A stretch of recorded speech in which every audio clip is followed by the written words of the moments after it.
After the break, we look at Glasgow's Strathclyde theatre group.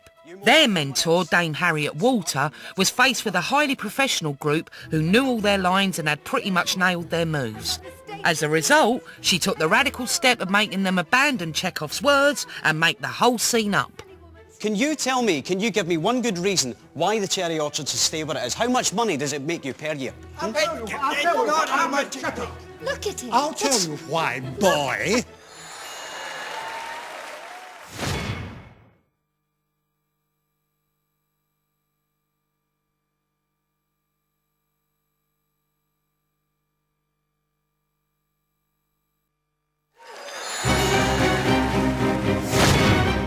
The last group to take a bite out of the cherry orchard are the vastly experienced Glasgow-based Strathclyde theatre group. Their mentor is the world-renowned Shakespearean actor and screen star Harriet Walter. At stake is the chance to win the title Nation's Best Dram and Sky Art's incredible prize, an opening night on London's West End. I looked up to Brett's just for the correct protocol, the correct way to address a dame, and apparently in conversation you say Dame Harriet.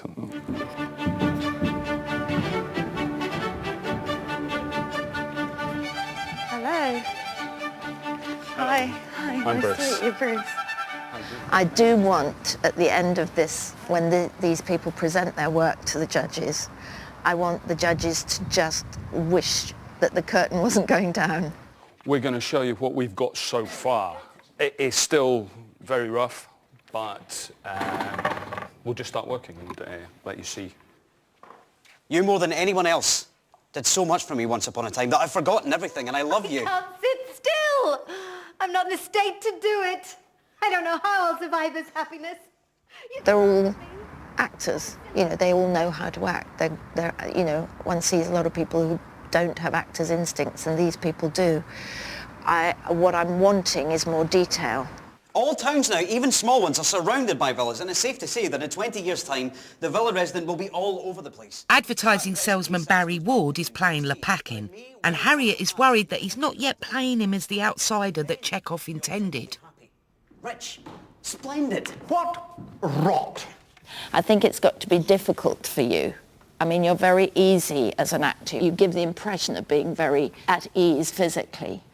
And in a way, you've got to find a man who's more awkward in a funny way. He's passionate and he knows he's right. He knows he's got common sense on his side and the future on his side. These are people who care about things. You've been a peasant. You've not had things to care about. And these are people who tie up their entire emotional life with objects. One trick that actors use to find a way into their character's soul is to put the words aside and simply improvise the scene to see where this spontaneity takes them. If you loosely improvise based on Lepakin's real argument, because this is the core of the scene, the core of the scene is the outlining of the argument in favour of breaking up the cherry orchard and selling the property off versus the people who don't want that to happen. Can you give me one good reason why the cherry orchard should stay where it is? How much money does it make you per year? Look at it. I'll tell you why, boy. This beautiful The place. reason is that this orchard has been there long before you and your family ever existed. Exactly, which is why it needs to go. No, What other option do we have? If anyone's got a suggestion, I'll be glad to hear it. Back to what it was. This place used to support hundreds of people.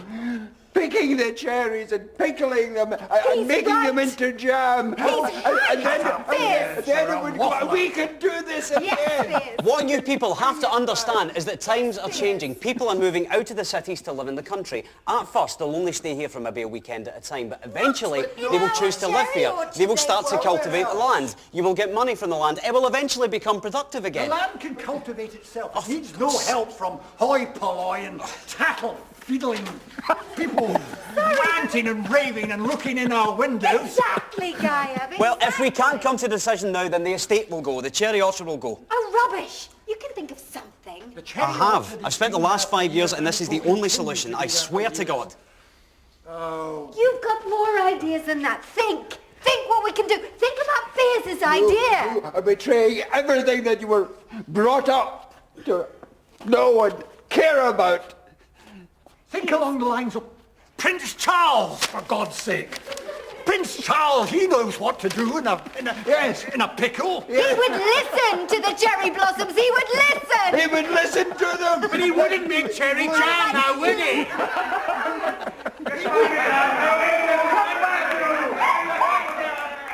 Really important to remember that experience of comedy, because you know when people say the Cherry Orchard is not a comedy, there is that bubbling underneath. It's not funny to you, it's not funny to the characters, but there is something sort of affectionate. We feel an affectionate laughter about their sort of absurdity in many ways, and yet we identify with them. But that level of humour is not that far away from what Chekhov's talking about.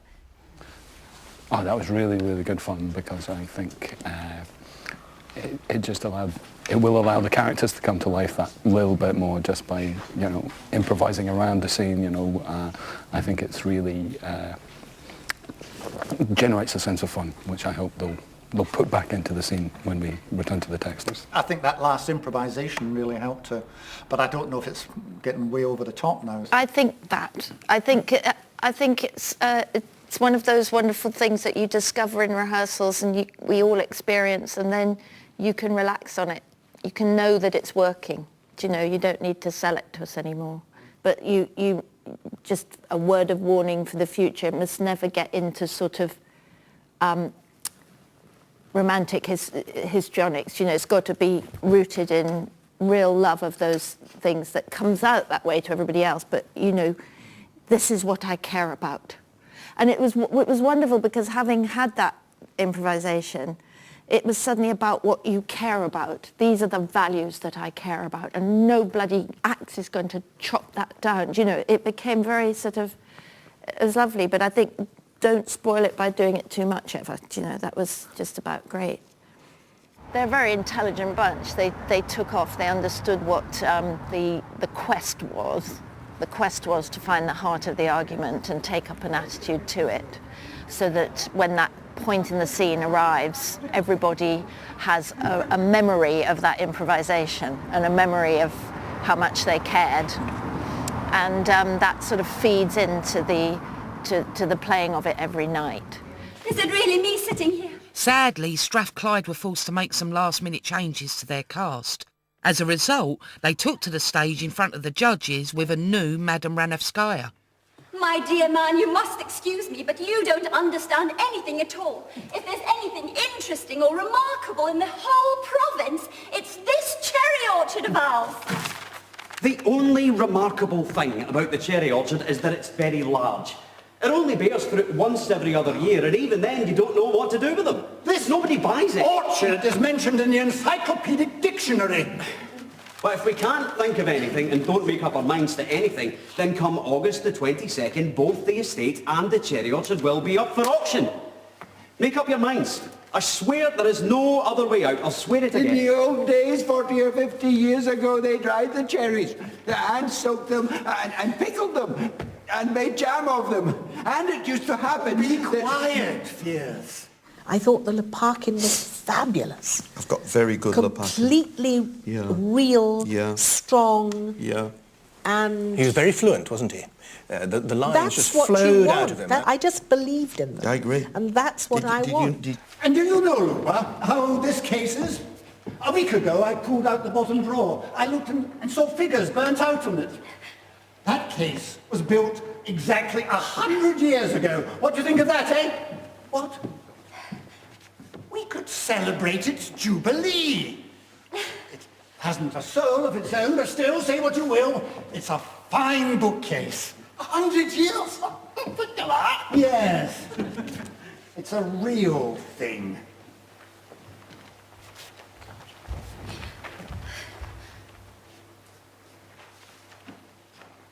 My dear and honoured case, I congratulate you on your existence, which has already for more than 100 years been directed towards the bright ideals of good and justice. Your silent call to productive labour. It's not grown less than 100 years, during which you've upheld virtue and faith in a better future to the generations of our race. Educating us up to ideals of goodness and to the knowledge of common consciousness. This was the best bookcase scene because they paused in the middle of it. You thought, oh my goodness, somebody's forgotten a line, but they hadn't. And there was another magical moment when she went up to join him. Wonderful. And he puts out the hand. Well, now, the relationship between brother and sister was superb in this last one. Yeah. You really felt there was an emotional shared memory between them. And that was extremely moving. I think the whole thing was intelligent. Yes, didn't you? yes, very intelligent. I think intelligent. they put things in. Of course they did, but they didn't jar with me at all. I thought that was a special one. So, 4 very different versions of the same scene from the cherry orchard, all of which had at least one of the judges rooting for them. But only 2 of the groups who performed could go forward to the next round. And it was down to the chairman of our judges, impresario Bill Kenwright, to break the news.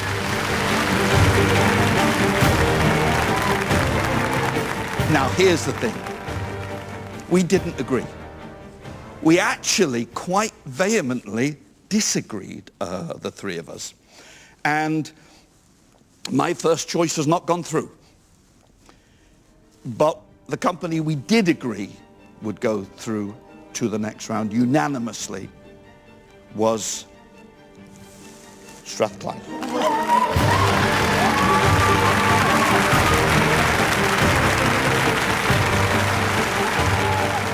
Well done, well done.